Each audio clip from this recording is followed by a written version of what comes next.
El que em va donar la llibertat financera no va ser la borsa, no va ser Bitcoin, no va ser un ETF. Tot això m'ajuda avui a protegir i fer créixer patrimoni. Però el que realment em va canviar la vida va ser una altra cosa: crear un actiu real. I això és el que molta gent treballadora no entén. Amb el salari pots viure, sí, pots pagar la hipoteca, pots pagar el menjar, pots anar tirant, però difícilment acceleraràs de veritat. Per accelerar necessites crear alguna cosa que treballi per tu, una cosa real, amb números, amb feina, amb risc i sobretot amb seny. Per qui no em conegui, soc l'Albert, aquí aprenem junts diners i llibertat. I avui parlarem de crear un actiu per ampliar el salari. Doncs anem al vídeo.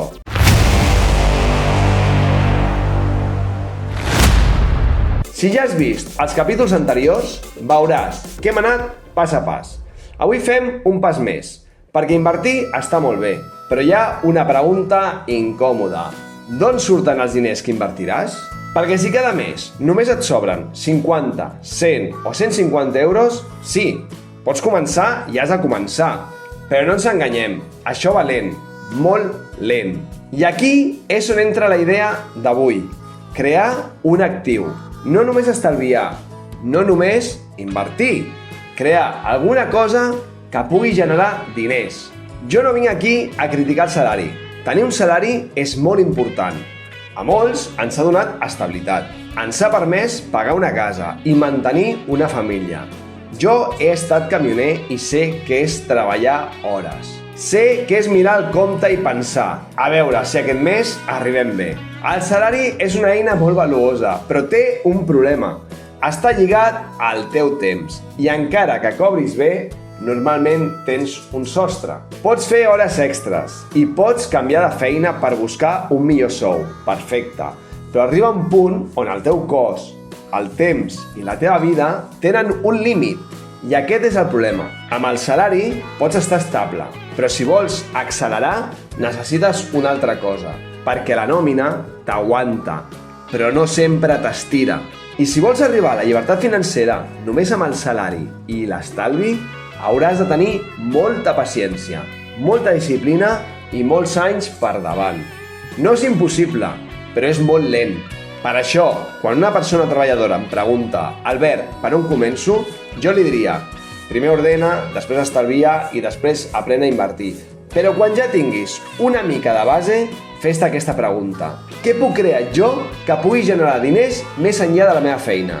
I aquí és on comença el canvi real, que és un actiu de veritat. Aquí hi ha molta confusió, perquè moltes vegades ens han dit que tot el que comprem és un actiu. I no, una casa no sempre és un actiu, un cotxe no és un actiu, una eina no és un actiu si està agafant pols al garatge. Un actiu, explicat de forma senzilla, és una cosa que et posa diners a la butxaca. Si et treu diners cada mes, pot ser una propietat, pot ser una possessió, pot ser una necessitat, però no és un actiu. Per exemple, la casa on vius pot ser patrimoni i pot ser una bona decisió familiar, però si només et genera despeses i no t'està posant diners a la butxaca, no és un actiu. En canvi, si una part d'aquesta casa la pots convertir legalment en un espai que et genera ingressos, aquí la cosa canvia molt. No és la casa, serà el sistema que creïs al voltant de la casa. El mateix passa amb una habilitat. Per exemple, saber fer reformes no és un actiu per si sol, i saber editar vídeos tampoc. És una habilitat.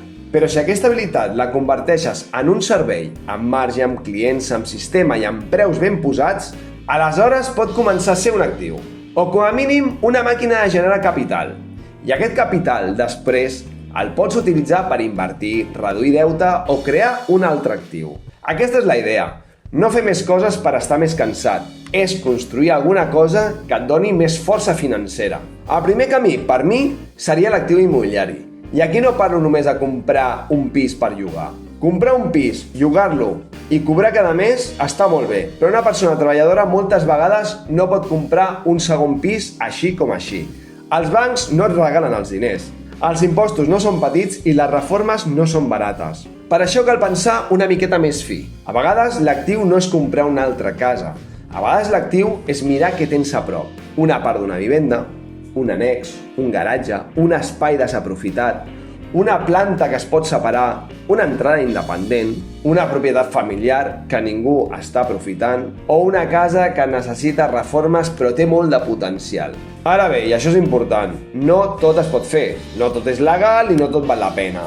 Aquí no es tracta de dir, tinc una habitació lliure, ja sóc inversor. No. Cal mirar la normativa, cal mirar la fiscalitat, cal mirar si hi ha demanda, cal mirar quin preu real podries cobrar i cal mirar si després et quedarà un marge interessant o només et quedarà un mal de cap. Compte, un lloguer turístic pot ser molt potent, però també pot ser una font de problemes si no està ben muntat i ben gestionat. Tenim hostes, neteja, manteniment, la normativa, que si les plataformes, les comissions sobretot de les plataformes, els veïns, que els hi pots donar problemes, o ells es poden donar problemes a tu, els impostos, els canvis legals. Per tant, sí, l'immobiliari pot accelerar molt, però només si compres bé, reformes bé, compleixes la legalitat i tens un sistema. No és tenir una casa, és convertir-la en un actiu. I això és molt diferent. El segon camí és crear un actiu a partir d'una habilitat que tinguis. I això per mi és molt important per la gent treballadora, perquè potser no tens 100.000 euros per comprar una propietat, però potser tens una cosa que val molt. Saps reparar, saps pintar, saps instal·lar, saps vendre, saps cuinar o saps alguna cosa que una altra persona necessita. I això, si ho ordenes bé, pot generar diners. El problema és que molta gent converteix una habilitat en una altra presó. Treballen de dilluns a divendres per un sou i després dissabte i diumenge treballen encara més per 4 duros. Això no és llibertat financera, això és autoexplotació. Crear un actiu basat en una habilitat no és dir que sí a tot, és triar bé. Quins serveis tenen marge? Quins clients valen la pena? Quines feines puc fer sense destrossar-me el cos? O quines puc sistematitzar? Quines puc cobrar bé o quines puc convertir en una marca? Per exemple, imagina't que saps reformar. Doncs bé, no és el mateix fer qualsevol reforma que et surt que especialitzar-te en serveis més concrets com per exemple tancaments, reixes o solucions per a allotjaments turístics.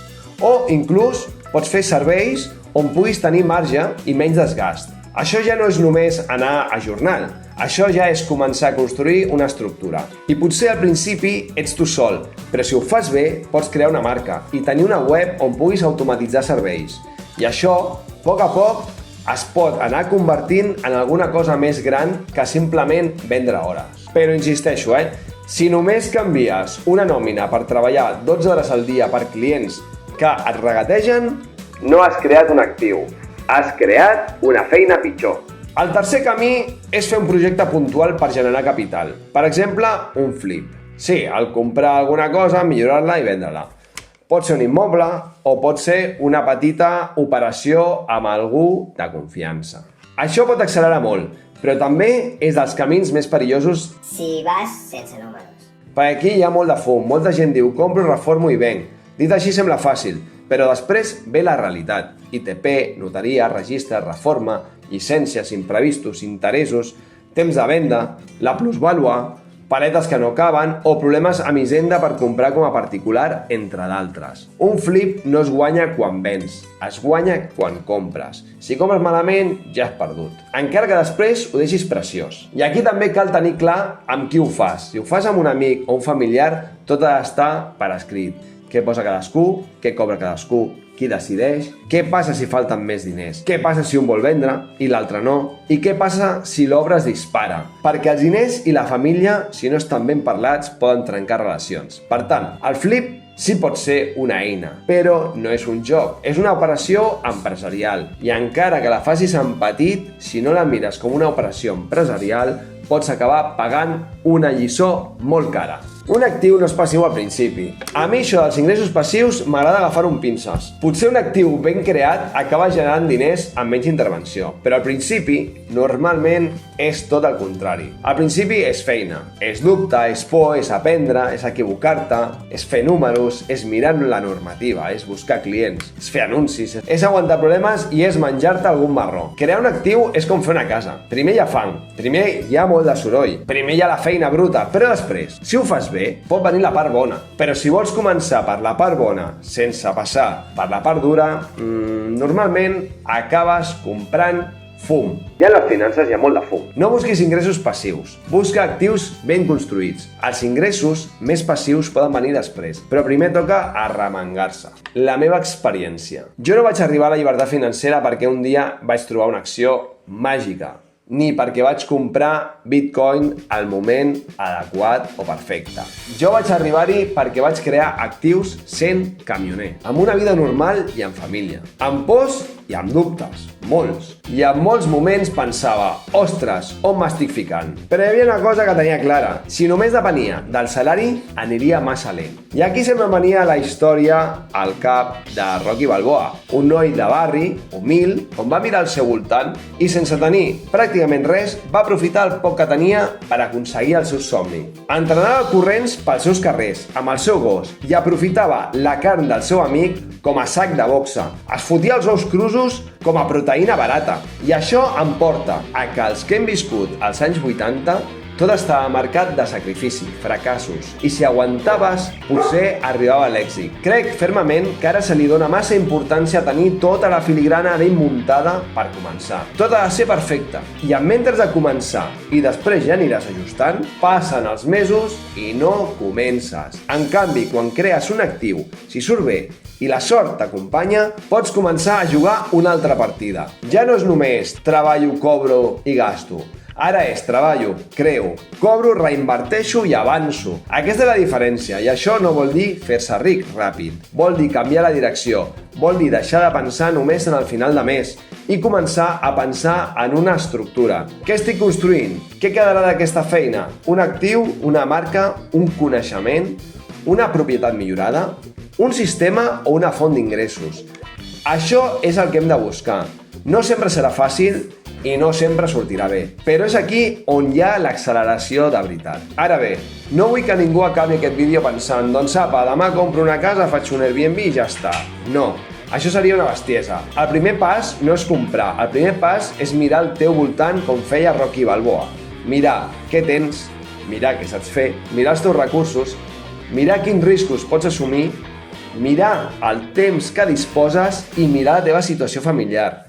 No pots posar en risc la teva família per una idea mal calculada. Això no seria seny. Això seria jugar a la ruleta. Per començar, jo faria 3 preguntes molt simples. Primera, tinc algun espai, propietat o recurs que avui no estic aprofitant? Pot ser una part d'una casa, com hem dit abans, pot ser el garatge, un terreny, una habitació, o potser tens una bona eina. I quan dic una bona eina, em ve al cap una formigonera que potser no la utilitzes, o una furgoneta. Segona pregunta. Tinc alguna habilitat que algú estaria disposat a pagar? I no cal que sigui una cosa espectacular. A vegades, una habilitat normal, ben presentada i ben cobrada pot generar molts diners. Tercera. Puc fer un projecte petit per aprendre sense posar-me una soga al coll? El primer actiu no ha de ser enorme, ha de ser assumible i ha de ser una escola d'aprenentatge. Perquè si el primer projecte ja et pot enfonsar, no és un projecte, és una bomba. Millor començar en petit, aprendre i créixer. Una persona que només viu del salari pensa, quan cobraré aquest mes? Una persona que comença a construir actius pensa, què puc crear perquè d'aquí un any la meva situació sigui millor? És una pregunta completament diferent. I quan canvies la pregunta, canvies el camí. Potser durant un temps treballaràs més i hauràs de sacrificar caps de setmana. Sí, potser hauràs d'aprendre coses que no sabies i hauràs de fer coses que et fan respecte. Però si tot això està ben enfocat, no és només treballar més, és construir una sortida. Jo no defenso no treballar, jo defenso que el teu treball construeixi alguna cosa. Perquè si cada any treballes molt però acabes igual, alguna cosa falla. I moltes vegades falla això, treballes però no construeixes actius. Només aguantes el mes. I aguantar el mes no és llibertat, és supervivència. Que ja és molt, sí, però no és llibertat. Per resumir, el salari és important, però té un sostre. Invertir és necessari, però si el capital que pots invertir és molt petit, el camí serà molt lent. I crear un actiu pot accelerar. Els 3 grans camins que pots mirar són un actiu immobiliari ben pensat, un actiu basat en una habilitat pròpia o un projecte puntual que et generi capital. I en el proper capítol entraré en un dels actius més potents que jo conec, de primera mà, el lloguer turístic. Però mirarem bé què és realment un lloguer turístic, quina diferència hi ha entre tenir una casa i tenir un actiu, quina legalitat has de mirar, quines reformes poden tenir sentit, quins números has de fer, quins riscos hi ha, quines plataformes entren en joc i per què no és jugar una casa sinó construir el sistema. Com diu Carles Porta, posarem llum a la foscor. Si aquest vídeo t'ha fet pensar en alguna cosa que tens desaprofitada, ja ha valgut la pena. Perquè la llibertat financera no va de fer-se ric, va de construir una vida on els diners et comprin temps. Temps per tu, temps per a la teva família i per viure amb més llibertat. I això, per a una persona treballadora, pot començar a tenir molt de sentit. Si vols que aprofundeixi més en algun actiu, deixa'm un comentari. I ja saps, diners amb seny per ser lliure!